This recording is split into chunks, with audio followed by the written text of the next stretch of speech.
Untuk itu Bapak Ibu sekalian, marilah kita berdoa di dalam hati kita masing-masing. Doa dimulai.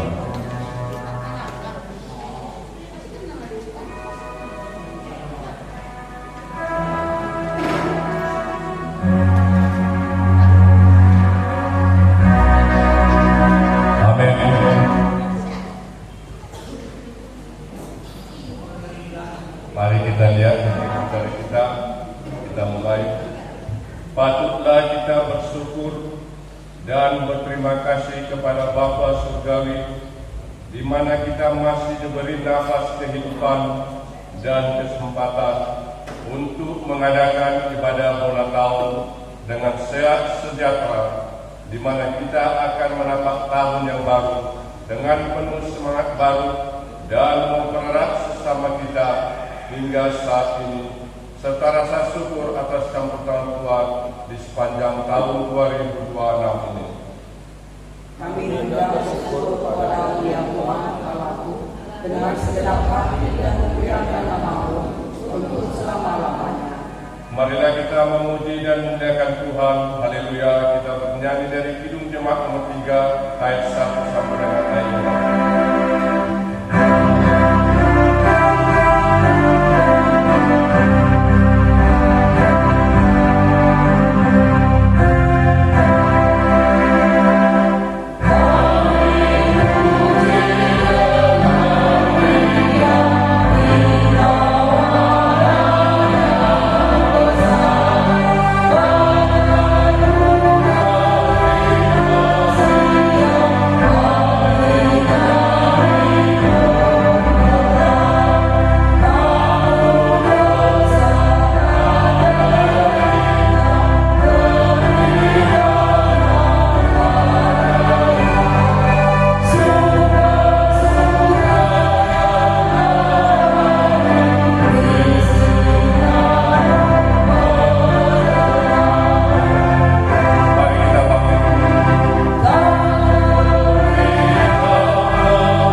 Sebagai pendamaian bagi dosa-dosa kita.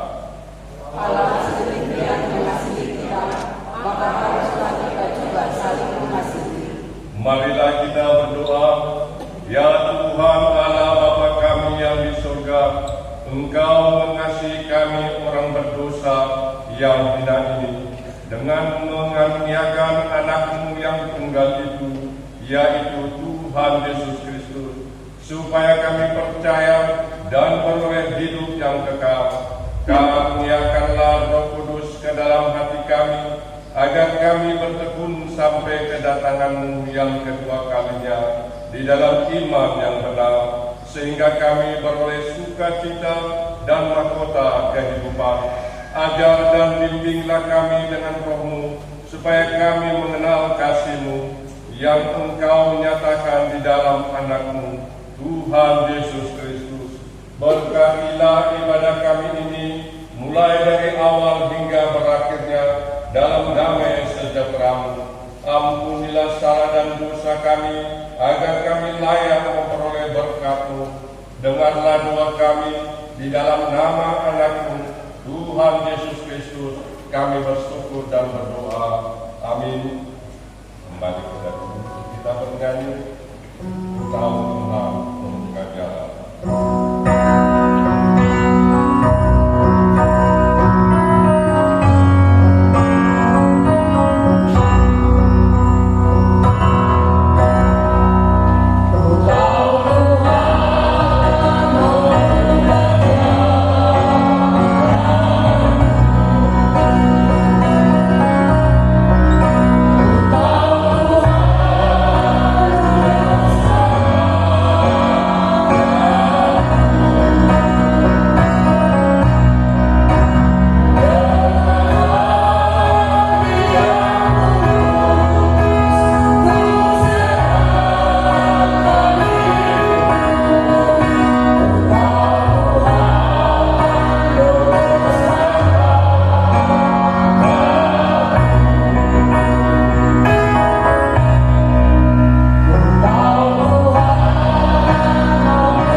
ayat 1 sampai dengan ayat 3, persaudaraan yang rukun.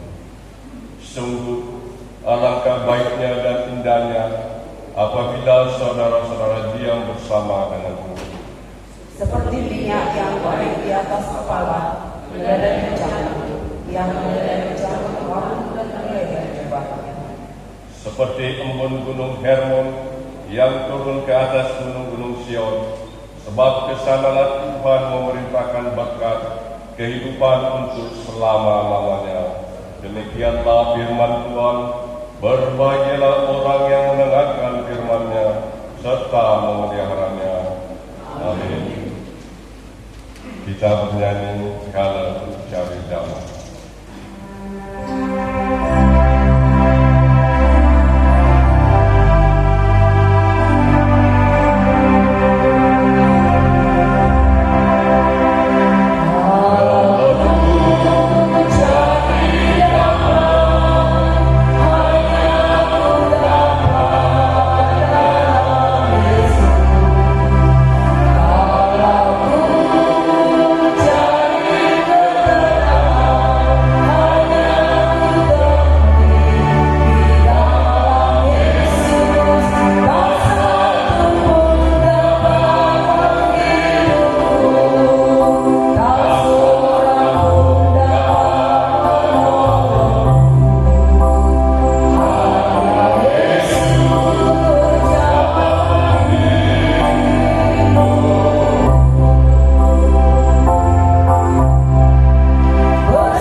Renungan situasional. Keluarga kita yang dikasihi Tuhan Yesus Kristus, 1 tahun telah berlalu dari kehidupan kita. Berbagai kenangan dan pengalaman terukir sudah. Pergantian tahun menyadarkan kita bahwa waktu terus berubah. Tidak ada yang tetap, segala sesuatu ada waktunya. Jika kita masih diperkenankan Tuhan memasuki tahun 2026 ini, sepatutnya kita bersyukur kepada Tuhan. Terpujilah Allah yang senantiasa lebih besar dan segala perkara yang ada di hidup kita. Tuhan telah karuniakan bagi kita waktu berkat jasmani dan rohani, namun kita harus jujur mengaku bahwa kita masih kurang sungguh-sungguh menggunakannya dengan karya yang bernilai baik dan nyata. Banyak kesempatan berlalu dengan sia-sia, pertobatan hati, pikiran dan tindakan belum sungguh-sungguh terjadi. Terpujilah Allah yang memberi pengampunan supaya kita bertobat dan memperoleh kasih karunia dan damai sejahtera untuk berbakti kepadanya. Baiklah kita mendengar jaminan firman Tuhan yang tertulis dalam Yeremia 31 ayat 3. Aku mengasihi engkau dengan kasih yang kekal, sebab itu aku melanjutkan kasih setiaku kepadamu. Amin. Kita bernyanyi di tengah ombak dan arus pencobaan.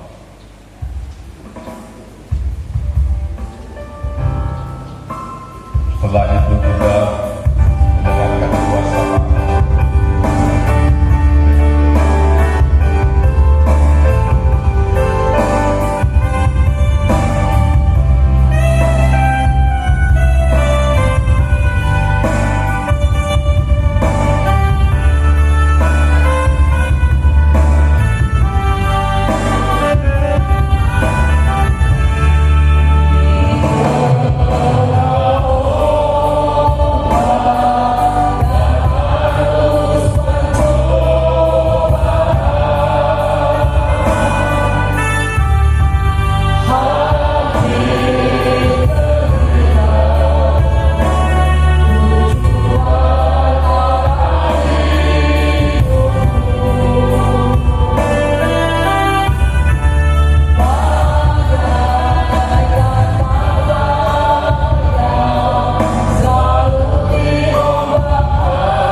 Jadi dihita poparan pada leton guru-guru kita menyatukan diri kepada Tuhan. Mari kita berdoa. Tuhan kami yang bertahta di kerajaan surga, kami mengucap syukur atas segala berkat dan kasih-Mu yang Tuhan berikan kepada kami, poparan Raja Leton Guru. Di sini kita memohon kepada Tuhan agar kiranya semua poparan Raja Leton Guru mendapatkan kehidupan yang layak, jauh dari segala hal yang kita tidak terima. Untuk itu Tuhan, acara demi acara akan kami jalankan hingga sampai selesai. Terima kasih Tuhan. Amin.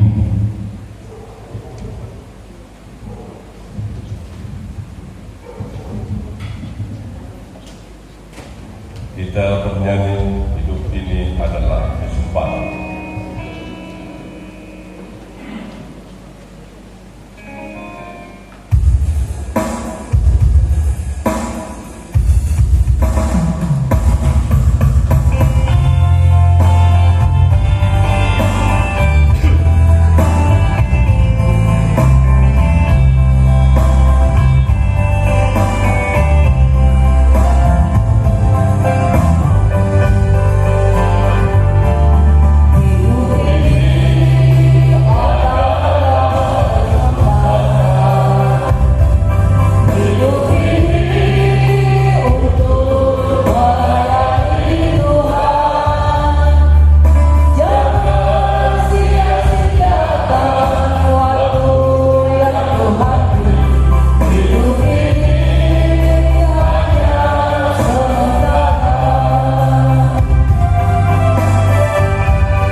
saya mendapat tugas untuk menyampaikan kebenaran firman Tuhan karena Ibu Pendeta Borurega berhalangan, ada acara di Samosir katanya. Jadi Armstrong nelpon saya, udah karena Ibu Pendeta tidak bisa melayani, udah lah ya, karena udah yang level itu 17. Karena saya lihat masih ada yang 17 yang lain. Saya mau menolak, tapi panggilan Tuhan katakan apabila kau diberikan tugas jangan kau tolak, kata Tuhan, karena berkat itu di saat kita memberitakan kebenaran firman Tuhan, maka berkat itu akan kita terima, kata Tuhan. Itulah makanya saya terima walaupun sebenarnya berat hati. Oke, puji Tuhan saudara. Mungkin sebagian orang sudah kenal saya, tetapi ada juga mungkin yang belum. Saya memperkenalkan diri. Saya Saul Mutabarat, anak dari opsi nomor 2, dan bapak kami yaitu nomor 5 dari nomor 2. Dan saya merupakan anak yang paling bontot, siap udar dari 9 bersaudara, dengan mempunyai seorang istri. Istri saya Siti Aisyah, orang Jawa, tapi telah diberi marga Boru Tobing. Itulah perkenalan saya. Saya memiliki 3 putri 1 putra, tetapi putra saya telah dipanggil Tuhan terlebih dahulu. Puji nama Tuhan saudaraku. Baiklah, sebelum kita akan mendengarkan kebenaran firman Tuhan, kita satukan hati kita. Ya, segala puji dan syukur kami panjatkan kepada-Mu Tuhan di hari yang berbahagia ini, di Bonatau, keluarga besar Sirajalek Huta Barat, Tuhan Boru-Boru serta anak Boru Peri dan Ibu Peri. Tuhan, kami datang kepada-Mu Bapa untuk mendengarkan kebenaran firman-Mu Bapa. Hari ini biarlah firman yang akan kami sampaikan itu berkenan bagi setiap kami dan mengetuk hati kami, agar kami boleh melakukan firman itu sesuai apa yang menjadi kehendak Tuhan dalam kehidupan kami. Karena kami tahu Tuhan Yesus, tanpa tuntunan kuasa Roh-Mu kami tidak sanggup melakukan firman yang telah kami dengar.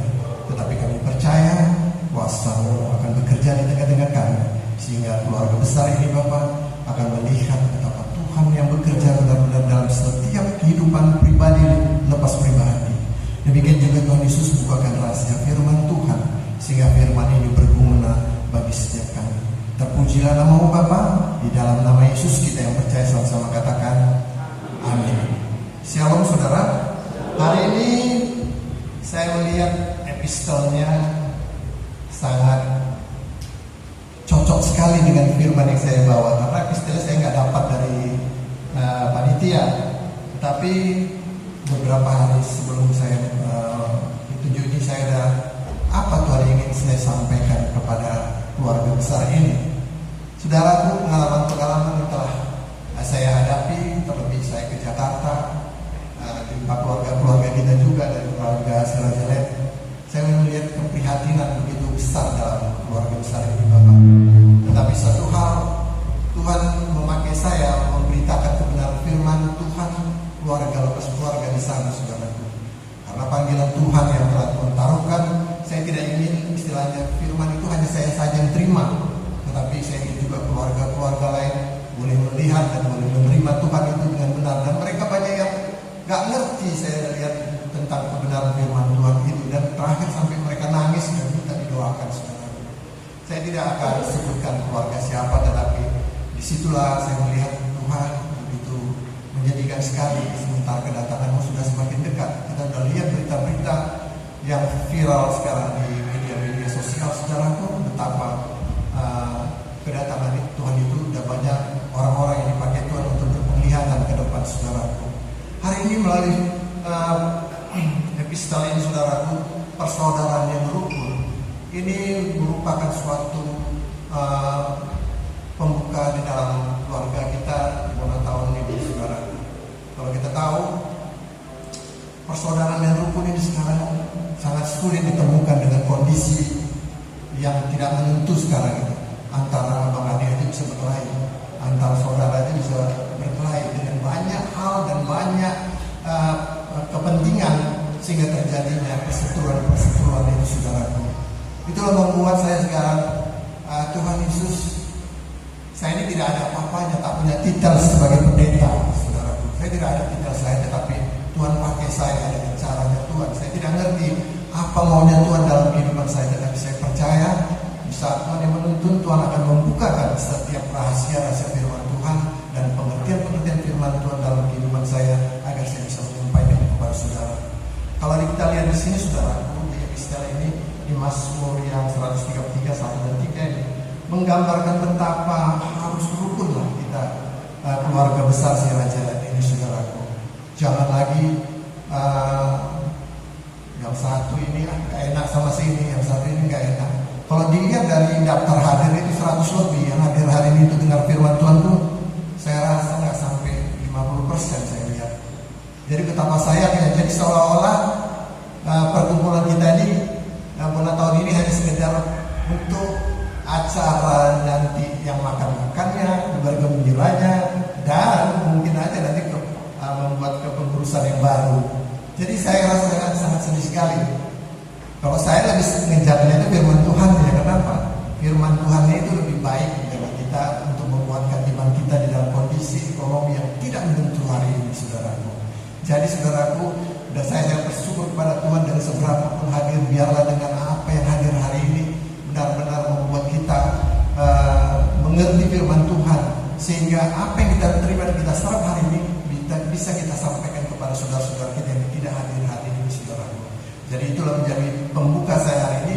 Baiklah saudaraku, saya membuka menyiapkan ayat ini saudaraku beberapa hari lalu.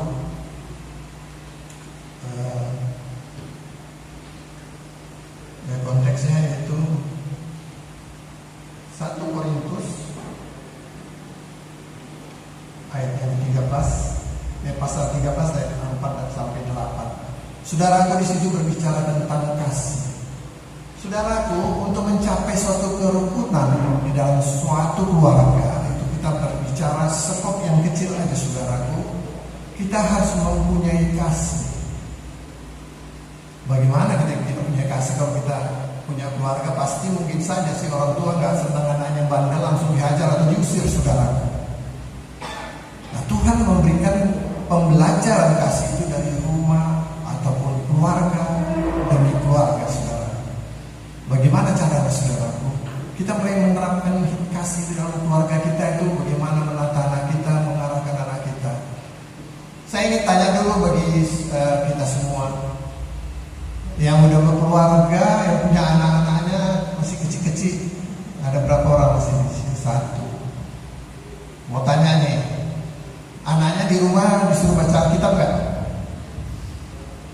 Ada nggak jadwal membaca Alkitabnya? Ada? Nggak ada? Nggak ada ya? Saya mengajarkan cucu saya itu cucu paling besar itu. Namanya Noah Christian. Awalnya waktu dia masih SD, kelas dia kelas 3, kelas 4, nilainya jeblok terus saudara. Dia rankingnya mungkin ada 36, berarti dia di ranking 35 atau 34. Jadi saya membuat suatu sistem, karena Tuhan katakan untuk membuat anak itu jadi pintar itu baca Alkitab disuruh katanya, bukan suruh les, baca Alkitab. Lalu saya disiplinkan dia setiap jam 2 siang wajib kau baca Alkitab saja. Dari situ mulai dilatih cucu saya ini terus dan terus. Dan Tuhan buktikan ternyata rankingnya langsung naik ke 10 besar saudara. Jadi saudaraku datang gurunya nanya, dia ini nyontek atau di mana kok bisa langsung naik gini drastis? Atau dileskan? Atau dia di mana katanya waktu ujian? Langsung gurunya ngasih tahu, dia itu disiplinkan opung dolinya baca Alkitab setiap hari. Wah, maulah nanti anakku buat seperti itu. Lalu saya bilang istri saya, nggak bisa seperti itu. Bukan hanya sekedar baca Alkitab aja baru dia jadi pintar, tidak. Dia harus mengerti apa yang dia baca. Karena di situ Tuhan melatih daya ingat kita, saudara. Dengan kita baca Alkitab itu, kita mulai melatih, oh ayat ini bunyinya. Dengan cara itu, saudaraku, saya bimbing dia. Kalau nggak ngerti, tanya sama Opo. Ditanyanya. sekarang dia udah kelas 5 dan dia sekarang saya latih lagi apa? Saya latih dia untuk jadi pemimpin. Saat ini dia memimpin opungnya, opung borunya sama opung buyutnya. Wajib setiap jam 2 atau jam 3 kalau kelar dia ajak untuk baca Alkitab, saudara. Jadi kita berbicara tentang kasih tadi di dalam kerukunan ini, saudaraku. Kita mulai mendisiplinkan anak kita, cucu kita, untuk dia membaca Alkitab ini. Dia akan belajar Tuhan itu gimana sih. Jadi dia akan tahu otomatis hidupnya itu di dalam Tuhan akan dengan sendirinya kasih itu muncul. Karena di Alkitab itu Tuhan selalu mengajarkan kasihnya. Dia akan memberikan contoh-contoh. Banyak orang agama seberang menceritakan tentang Tuhan mereka, tetapi tidak ada contoh yang diberikan Tuhan mereka. Hanya nabi-nabi, saudara. Tetapi kita istimewanya orang kita Kristen. Tuhan itu memberikan contoh tatanan dalam kehidupan keseharian. Demikian juga kita sebagai orang tua, gimana kita mau menuntun anak-anak kita, cucu kita, kalau kita nggak memberikan contoh yang benar. Karena anak-anak paling pintar itu dia menyontek, mencontoh apa yang dibikin orang diikutinya. Dia enggak, kalau dikasih baca ini belum tentu dia hafal ya, tapi begitu dia melihat gerakan orang itu, oh bisa, dia langsung bisa, saudara. Jadi awal pertama di dalam suatu rumah tangga untuk mencapai suatu kerukunan dulu, kita mulai mendisiplinkan anak-anak kita, cucu kita, terlebih diri kita sebagai orang tua. Mampu nggak kita? Ya kita sebagai manusia yang penuh dengan katanya daging ini, mau daging ini aja ikut. Ada yang mungkin hobinya belanja, mau belanja aja dia. Ada yang mau bermakeup aja dia. Itu keinginan daging. Tetapi satu hal, keinginan Tuhan yang harus kita kejar, saudara. Caranya bagaimana? Ya rajin belajar firman Tuhan. Kita harus memberikan saat-saat teduh kepada Tuhan, agar Tuhan memberikan pengertian demi pengertian. Karena saudaraku, kalau kita pikir-pikir, mungkin kita tahu kan sekarang ini perang Israel Iran, ikut juga Amerika terlibat. Itu udah ada di Alkitab. Jadi nggak usah kita baru di kejadian ini, enggak, Tuhan udah diwahyukan.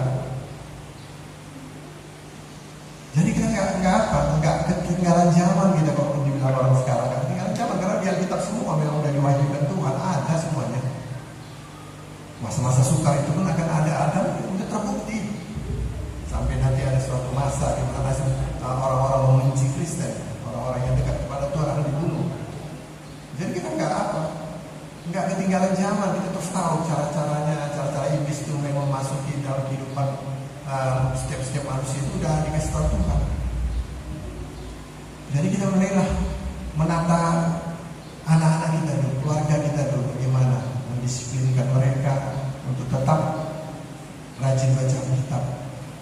Ada saat-saat teduhnya, berdoa. Saya mau tanya lagi satu lagi, saudara.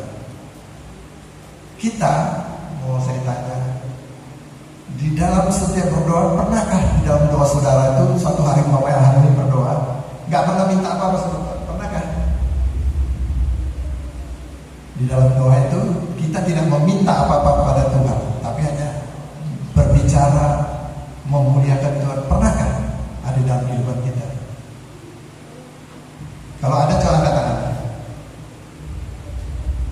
Gak ada. Memang seperti itu kenyataan, saudara. Karena semua setiap berdoa, Tuhan berkatilah kami pada hari ini. Tuhan, saya mau jalan, tolong lindungi. Tuhan, saya mau tidur. Pasti ada permintaan kepada Tuhan. Tetapi memuliakan Tuhan di dalam doa kita itu tak pernah ada, saudara. Apa nggak sedih Tuhan itu seolah-olah Tuhan itu jadi ban serapnya kita. Kalau perlu baru kita pakai. Di mana kita memprioritaskan Tuhan tadi? Apakah seperti itu kita mengasihi Tuhan?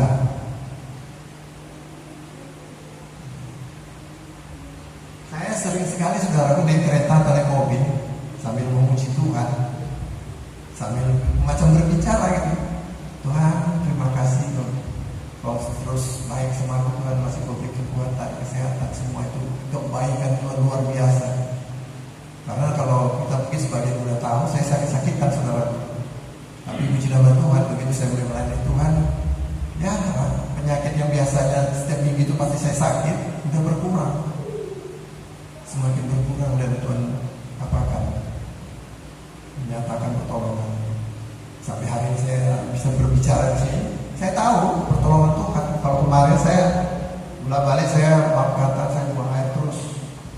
Kemarin sampai pecah rekornya sampai 13 kali saya buang air lemes. Ini udah agak kurang badan saya. Karena cuaca panas gak menentu ini, saya makan terlambat kemarin. Ya salah saya, bukan salah Tuhan, saya yang salah gak menjaga kesehatan saya. Jadi gitu saudaraku. Bagaimana kita untuk mengasihi Tuhan tadi itu supaya mencapai suatu kerukunan di dalam perkumpulan kita si Raja Let ini, saudaraku. Kita harus benar-benar dulu bagaimana keluarga, lepas keluarga, mulai memenah diri kita, mengajari anak-anak kita untuk takut akan Tuhan. Jangan takut ditengoki, saudaraku.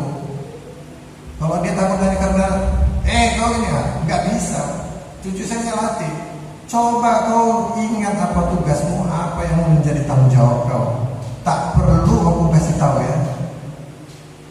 Walaupun kadang-kadang lupa dia. Namanya kita harus maklumin. Nama anak-anak sebentar dia ingat, sebentar tidak. Kadang-kadang dia sering sekali mengingat kami, ayo doa. Nah, kadang-kadang kami yang mengingatkan dia. Itu wajar, namanya anak-anak masih begitu labil kalau kita bilang. Baik, kita baca dulu ayatnya, saudaraku, ada di berapa kan? 1 Korintus 13 ayat 4 dan 8. Kasih itu sabar, saudaraku. Itu dulu kata Tuhan, sabar. Jadi kita tidak mudah marah. Saya masih sering mudah marah, saudaraku, kalau udah benar. Apalagi kalau gereja terlambat, saya paling marah. Pasti nanti gerejanya itu saya bawa mobil itu pasti kencang. Karena apa? Kami gereja di Setiabudi, rumahnya di Simpang Kantor arah Belawan. Jadi selama perjalanan dari Marelan macet, di Herpet macet.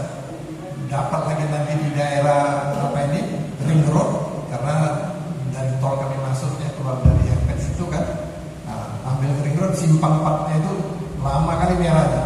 Jadi macet terus sampai ke Setiabudi, saudara, jalan Harmonika. Jadi kami kalau udah terlambat itu pasti saya marah sama istri saya. Saya untuk datang kepada Tuhan tidak mau berleha-leha, harus tepat waktu. Makanya dibikin jadwal jam 8 tadi di sini. Ibadahnya saya jam 7 udah tembak dari sana sehingga saya tidak terlambat. Akhirnya panitia yang terlambat. Karena saya nggak mau, kalau untuk ibadah itu saya lebih utamakan. Tapi kalau katanya mau rapat, kemarin rapat di rumahnya si Rio, terlambat saya. Karena kalau untuk rapat masih bisa, tapi kalau untuk Tuhan jangan coba-coba. Itu saya disiplinkan dalam diri saya. Karena apa? Yang saya hadapi itu bukan hanya presiden, levelnya udah di atas segala-galanya, saudara. Jadi saya harus benar-benar menghormati Tuhan.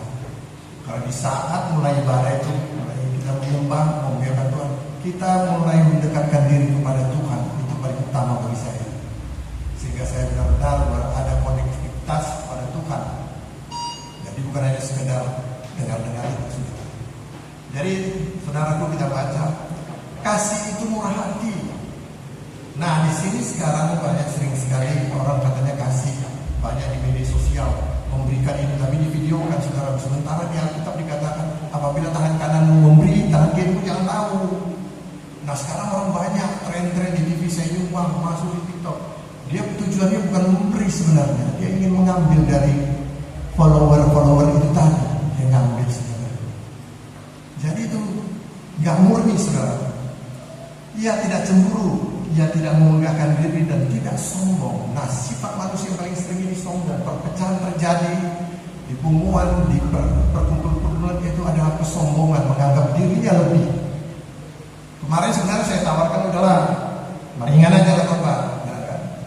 Kalau udah level 17 udah, aku masih 18, yang tua lagi.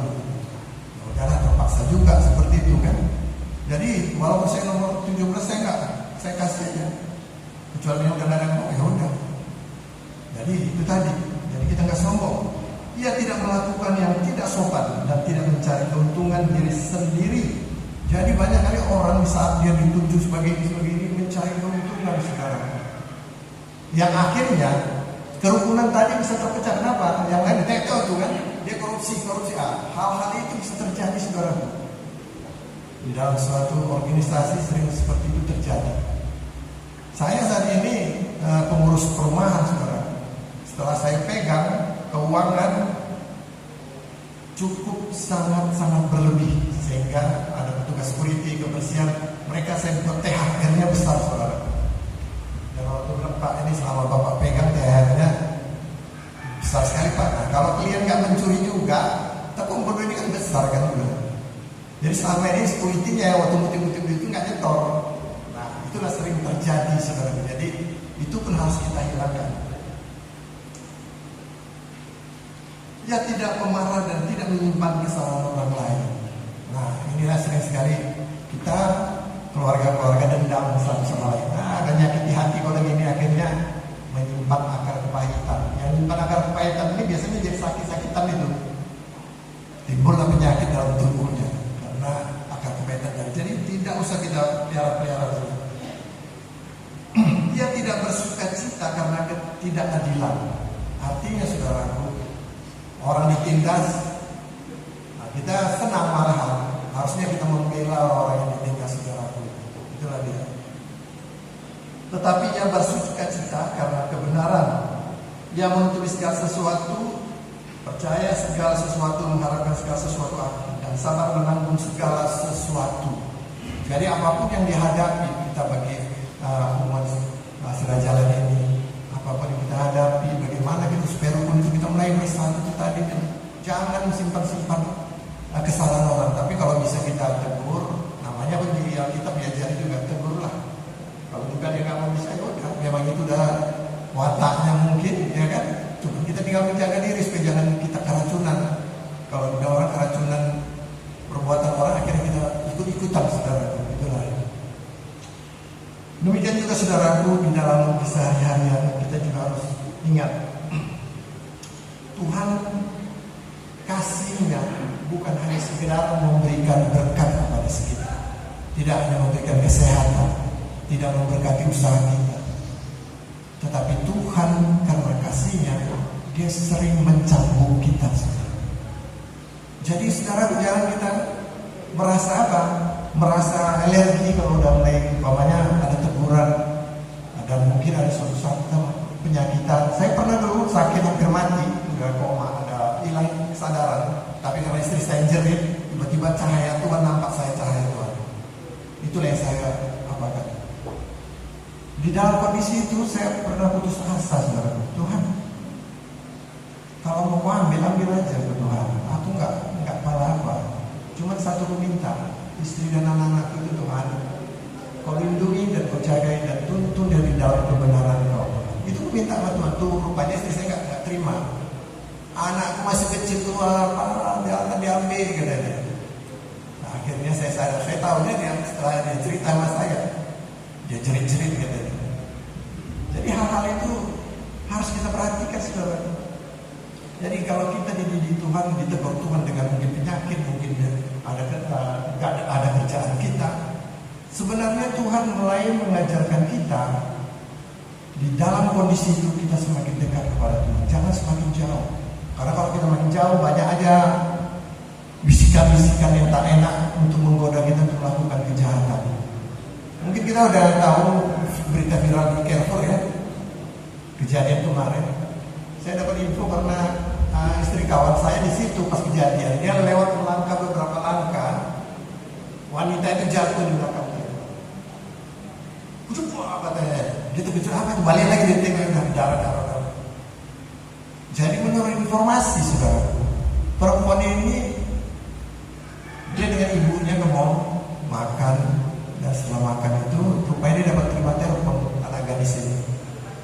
Dia terima telepon, lalu dia, itulah kita nggak tahu di dalam telepon itu ada sifat yang membuat dia kecewa atau jadi apa nekat, itulah dia loncat saudara. Itulah cerita yang kejadian. Jadi seperti itu bisa terjadi, saudara. Apabila kita mulai jauh dari Tuhan, mudah aja setan untuk menawarkan hal-hal yang di luar nalar kita. Makanya diingatkan selalu berdoa dan ingat firman Tuhan supaya kita melangkah itu tidak sia-sia. Jadi dalam perlindungan Tuhan. Baik, kita baca untuk menguatkan apa yang saya katakan itu di Amsal 3 ayat 12 dan ayat 11 dan 12. Saya bacakan, saudara. Hai anakku, janganlah engkau menolak didikan Tuhan, dan janganlah engkau bosan akan peringatannya, karena Tuhan memberi ajaran kepada yang dikasihnya, seperti seorang ayah kepada anak yang disayanginya. Saudaraku, di sini betapa Tuhan di saat Dia mulai mencambuk kita dengan caranya yang kadang-kadang berbeda-beda Tuhan mencambuk kepada setiap kita. Ada yang penyakit, ada yang kerjaannya hilang, atau ada perlu jabatannya apa. Tuhan membuat teguran kepada kita, cepat kita berbalik kepada Tuhan dan datang kepada Tuhan. Jangan kita makin lari. Tuhan ini kan nolong aku, katanya. Padahal tidak. Tuhan mengingatkan kita, saudara, sehingga kita boleh kembali kepada Tuhan, semakin mendekatkan diri kepada Tuhan. Jadi itulah, saudaraku, jangan kita bosan-bosan dekat kepada Tuhan, sehingga kita benar-benar boleh menjadi teladan. Jadi kita keluarga besar Siraja Let Tuan Guru-Guru ini benar-benar menjadi contoh. Kalau kita lihat sejarah daripada leluhur kita, Siraja Let, mungkin sebagian sudah tahu, mungkin ya, tahu. Raja Let itu siapa? Dia orang yang cukup disegani. Tuan Guru-Guru itu siapa? Orang yang suka menolong dan berjalan di dalam kebenaran dan lurus, tidak ada belok-beloknya. Saya pernah dengar Opung Tuan Guru-Guru itu pernah dicurilah ikan masnya. Dia tahu lewat yang mencuri. Memang udah gak ada ikan mas pegangnya, tapi dia curi. Apa katanya? Ini cerita dari mama saya, karena mama sama bapak saya sering cerita. Apa katanya? Unang kau tak kuat, istilah mencuri lah, saya kurang paham bahasa Batak. Jangan kau mencuri, kalau udah besar nanti kau minta mengkukasinya itu. Kau ambil nanti, kau bisa dikukasinya itu. Itulah kebaiknya daripada Guru-Guru. Demikian juga Raja Let. Apa? Dia orangnya yang mau bikin ribut, tapi yang sering bikin ribut adiknya. Dan dia pernah ditantang sama Raja Sisingamangaraja 11 dan dikalahkannya. Dan itu ada cerita daripada bapak saya dulu kan. Karena Raja Let memang punya ilmu kesaktian. Istimewaan dia bisa tangkap bayangan, katanya. Tangkapnya bayangan bisa orang mati. Dan itu sudah dipertunjukkan ke bapak saya. Maka bapak saya pun menceritakannya kepada saya tentang di kampung semua itu. Jadi kadang-kadang saya bersyukur sikit-sikit tentang Raja Let ini ada saya terima. Dan saya bersyukur kalau bisa anak-anak kita ini nanti harus tahu juga kisah-kisah mereka. Supaya apa? Mereka nggak menonton hanya aku Raja Let cuma Tuan Guru-Guru. Siapa dia tuh? Dulu pernah kami ditanya, kalian dari Setumandi ya, katanya, pengawalnya si Ulu. Jumpa kami di asrama haji, ada bisnis kami pertemuan. Kalau Uta Barat ditanya, Setumandi kok? Nggak ngerti saya Setumandi. Nggak, aku keturunan dari si Raja Let, Tuan Guru-Guru, aku bilang kan. Jadi Setumandi nggak tahu kau kan? Nggak kenal lagu Setumandi itu, memang belum tahu. Tapi setelah saya tanya-tanya, tempatnya yang air yang dibawa di tempat Putri Uta Barat itu yang diambil itu rupanya. Nah akhirnya saya tahu kisahnya, muncul lagi dapat berita. Ternyata Guru kita itu bukannya kawin sama si Lumba. Jadi saya dapat informasinya itu bahwa dia tidak ada orang marga apa begitu yang membawa, yang punya ilmunya tinggi, membawa dia ke dalam gua itu. Dan keturunannya udah datang ke Taruntung katanya. Udah bertarung mereka, kami masih keturunan ini, ngomong ini gitu. Jadi hal-hal itu kita perlu tahu, keluarga nanti kita, anak-anak kita ini supaya tahu, jangan sekedar Raja Let, Tuan Guru-Guru. Jadi kita nggak hanya itu, saudara, turunkan pengetahuan-pengetahuan daripada masa lalu, kejayaan opung kita, sehingga mereka dalam tatanan hidupnya mereka menjaga marwah kita. Dia nggak boleh sembarangan. Opungku tidak suka mencuri, jangan mencuri. Opungku tidak suka marah-marah, opung jangan, supaya generasi itu nantinya makin bagus, sehingga mereka di saat nanti generasi-generasi yang udah tua habis, mereka itu tetap akur dan komit, saudara. Dan itulah hari ini merupakan suatu masukan bagi kita, biarlah kita jangan pernah bosan kepada firman Tuhan.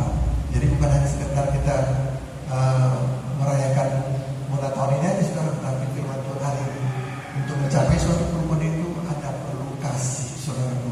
Kasih itulah yang akan menuntut kita satu sama lain sehingga tidak terjadi perselisihan, persinggungan yang tidak kita inginkan. Tetapi kita boleh solid, tetap satu dan bersama-sama. Ya tidak-tidaknya kita keluarga besar tetap konsisten di dalam kehidupan kita masing-masing. Karena kadang-kadang ada sentilan sedikit ke kuping-kuping saya nih. Kalau keluarga ini yang ada kemalangan, ada ulangan, ada ini, semua datang ke situ. Giliran kami tak ada yang datang, hanya satu orang aja. Kadang-kadang sedih juga saya. Selentingan itu masuk ke kuping saya. Di mana sih Huta Barat ini kalau dulu data itu aja udah ratusan. Tapi dalam prakteknya nggak ada. Jadi di sini perlu kita yang tua-tua juga meregenerasikan kepada anak-anak kita. Itu keluarga kita di situ, keluarga kita di situ. Jadi itulah kita harus mulai peka, saudara. Jangan sampai tidak berstandar bedanya kan, tidak saling mengenal. Guru saya di Jakarta saya suruh di sekarang masuk lagi ke Sirajalek dan ngumpul. Kemarin orang tuh mau tahun lagi, buat lagi apa lagi di samping Sirajalek ada lagi dari Nopal Desi Tua Petrus. Kemarin saya diundang juga, suruh saya sharing firman Tuhan. Kalau kalian kasih tiketnya aku mau bilang. Kalau nggak mau karena itu, aku baru kawinkan anak aku bulan 11 kemarin, juga banyak biaya bilang kan. Oh iyalah toh. Jadi itulah. Baiklah kita berbenah diri, kita orang tuanya lagi berbenah diri untuk berdelegasi ke anak-anak yang berikutnya kita agar mereka itu tetap bisa saling kenal. Jangan pula nanti di jalan bertemu pula orang itu ada masalah perselisihan, tak taunya betul saja jalan sama-sama, kan tak enak rasanya. Jadi itulah merupakan pesan hari ini. Ingatlah kasih yang daripada Tuhan itu lebih lagi dan lebih lagi dalam kehidupan kita dengan cara apa? Dengan cara kita mengenal Tuhan Yesus melalui firman yang ada. Terima kasih buat Tuhan. Kita berdoa saudara. Allah Bapa, aku bersyukur padamu telah memberikan hikmat kepadaku. Biarlah firman itu boleh terpatri di dalam hati dan pikiran kami, membuat sesuatu yaitu motivasi bagi setiap kami, agar kami mendidik anak-anak kami bertakut akan Tuhan.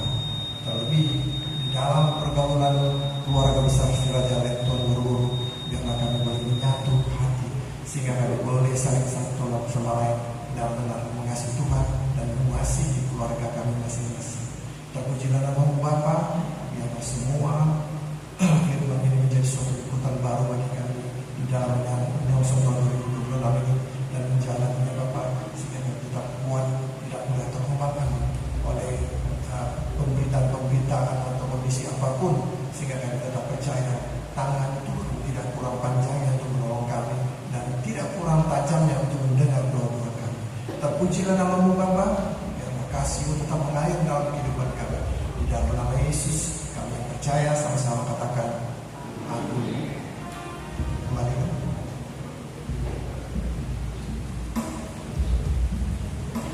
Kita bernyanyi betapa hatiku sambil mengumpulkan persembahan.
Ya Tuhan, berkatilah kami di dalam menjalani tahun 2026 ini.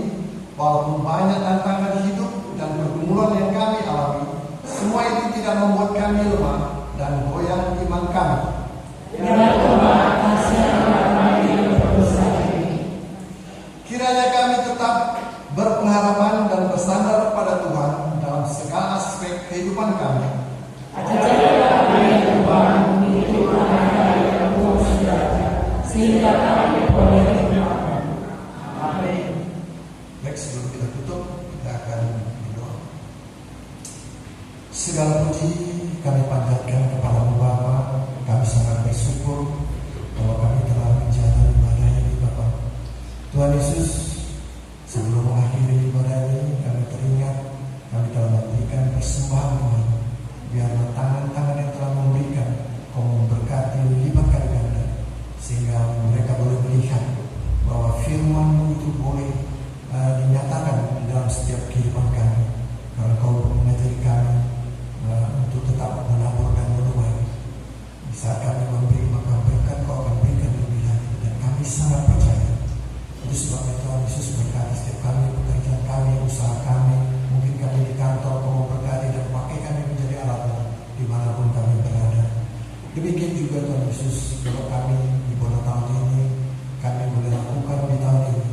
Biarlah apa yang kami lakukan bukan untuk sekedar kehebatan atau kebanggaan pribadi, tetapi kami ingin melakukannya untuk semakin memperharap satu sama lain, sehingga kami boleh bersilaturahmi antara satu sama lain dan saling mengenal.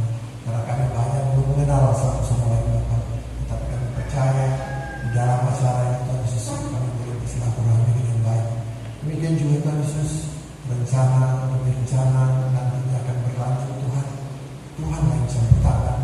Biarlah semua hikmat dan pemikiran-pemikiran daripada Tuhan dinyatakan bagi setiap kami yang nanti akan sebentar rapat Tuhan Yesus, sehingga kami boleh memberikan solusi yang terbaik di dalam hubungan itu Siraja dan Tuhan guru-guru Bapak, sehingga apapun yang kami buat nantinya Bapak bukan hanya untuk sekedar rutinitas, tapi ini kami mempersatu sama lain dan dapat memuliakan Tuhan di dalam setiap saat langkah hidup kami.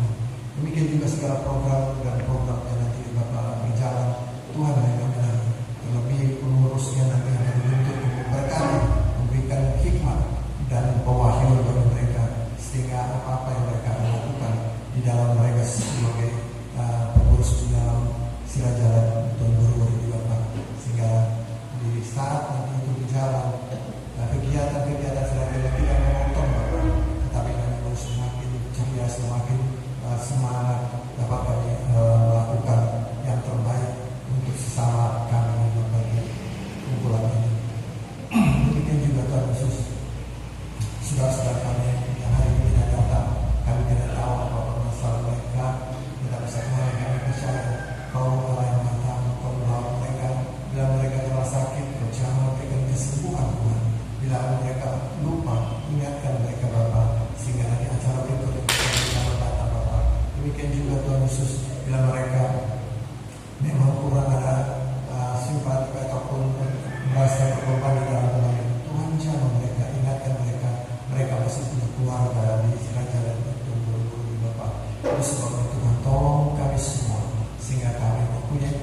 Ora